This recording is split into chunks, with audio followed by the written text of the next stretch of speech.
आप में कोई गुण है तो वो संसार में बंधन का कारण है। कोई व्यक्ति अच्छा डॉक्टर है, लोग रात को भी नहीं सोने देते, 12 बजे भी कोई मरीज आ जाएगा, वो बहुत बढ़िया डॉक्टर है। जिसके पास गुण नहीं है उसके पास नहीं जाएंगे, जिसके पास गुण है उसके पास जाएंगे।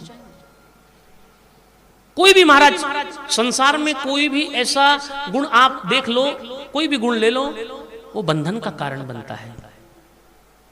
आप में कोई भी गुण है, आप अच्छे वक्ता हैं, आप अच्छे कर्मकांडी हैं, आप अच्छे ज्योतिषी हैं, आप कोई भी काम लो, उस गुण से संसार में बंधन हो जाएगा। संसार के लोग आपका पीछे ही नहीं छोड़ेंगे महाराज।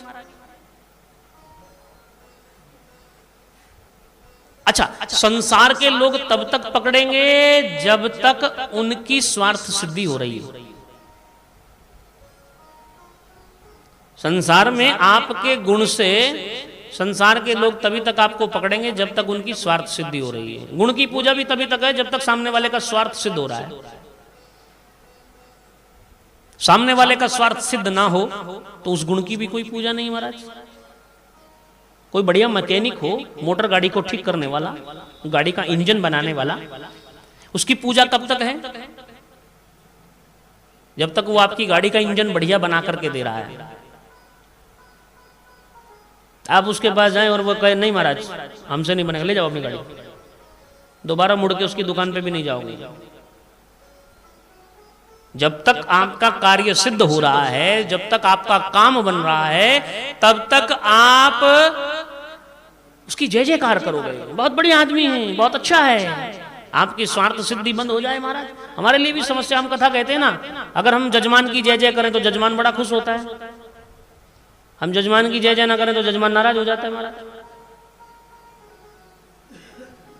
एक जगह हम कथा कह रहे थे, नाम तो नहीं लेंगे, हरियाणा के डीजीपी थे, पुलिस के अधिकारी, सबसे बड़े अधिकारी। वो कथा का उद्घाटन करने आए। पहला दिन था, हम व्यास गद्दी पर बैठे। अब बैठते ही व्यास गद्दी के धर्म में पहले मंगलाचरण करो, भगवान को याद करो। तो हम जैसे मंगलाचरण करने लगे, वो महाराज जी उठकर चले गए। चले गए तो चले जाएं, हमें क्या लेना देना। वो तो आयोजकों का मतलब है, हमारा तो कोई मतलब ही नहीं।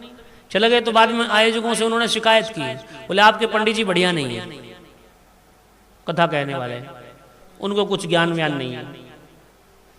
आयोजक ने हमसे कहा कि महाराज ऐसा कह रहे थे, कोई ज्ञान व्यान नहीं। हमने तो हम कहा ही नहीं कि हम ज्ञानी हैं, हम तो कहते हैं कि हमें कुछ आता नहीं है। ये तो गुरु कृपा से, भगवत कृपा से जो गुरु वाणी से प्रसाद मिलता है वही बांट देते हैं, अपना तो लेना न देना। महाराज ऐसा उन्होंने कहा। हमने कहा क्यों कहा, कारण तो कुछ बताया होगा। बोले हाँ बतलाया है। क्या कारण बतलाया? बोले ये बतलाया जी, उनको मंच पे जब बैठे थे तो पहले हमारा नाम लेना चाहिए था। यहाँ पर हरियाणा पुलिस के डीजीपी पधारे हैं, हमारे नाम में विशेषण लगा करके लोगों से हमारा परिचय करवाना चाहिए था। हमने कहा हम डीजीपी के लिए कथा कह रहे हैं कि भगवान के लिए कथा कह रहे हैं? अरे हमारा तो डीजीपी भी यही है, हमारा डीसी भी यही है, हमारा मिनिस्टर भी यही है, हमारा प्राइम मिनिस्टर भी यही है, हमारा राष्ट्रपति भी यही है, हमारा तो सब कुछ यही है भाई। किसी को सुनना है सुनो, नहीं सुनना सीताराम सीताराम, कोई लेना नहीं देना नहीं। तो गुण तब तक अच्छा लगेगा जब तक सामने वाले की स्वार्थ सिद्धि हो रही है। मुख्य मूल बात, आपके गुण को श्रेष्ठ तब तक बतलाया जाएगा जब तक सिद्धि हो रही है। हम यहाँ बैठ करके यजमान का नाम लेकर के, आपने देखा होगा कथाओं में, हम यजमान का नाम बहुत मुश्किल से कभी मन में आया, आप प्रसंगवश आया तो ले दिया। वो भी कोई अच्छा व्यक्ति यदि हुआ, कोई हमसे कह भी देना कि नाम लेना, पर्ची भी दे दे, तब भी हम नाम नहीं लेते यजमान का, क्योंकि हमें मालूम है कि हमने व्यासपीठ से यजमान का नाम लिया, उसका पुण्य शिक्षण खत्म। जो हमने कह दिया ना कि ये फला फला यजमान ने ये कथा कराई हमारा, उसका पुण्य फल में ही चला जाएगा, उसमें अभिमान जहां प्रकट हुआ पुण्य गया। तो हम तो यजमान का कल्याण करने के लिए कथा कह रहे हैं ना, तो उसका नाम ले ना ले क्या फर्क पड़ता है? चांद निकलता है तो सबको दिखता है महाराज, रोशनी होती है, पूरी दुनिया को दिखता है कि चंद्रमा प्रकट हो गए हैं, तो सबको मालूम है ये मंच से नाम लेने में क्या होता है। पर लेकिन कुछ एक ऐसे यजमान भी होते हैं, बोले हमारा नाम नहीं लिया महाराज जी आपने, भाई हमसे कथा मत कराओ, किसी और से कराओ जो तुम्हारा नाम ले। माने गुण बंधन का कारण है, यदि हम लोगों से ऐसे जुड़ाव करना शुरू करेंगे, हमारा लोग पीछे ही नहीं छोड़ेंगे हमारा। एक दो माला जो राम नाम की निकलती है वो भी छूट जाएगी, थोड़ा स्वाध्याय होता है वो भी निकल जाएगा।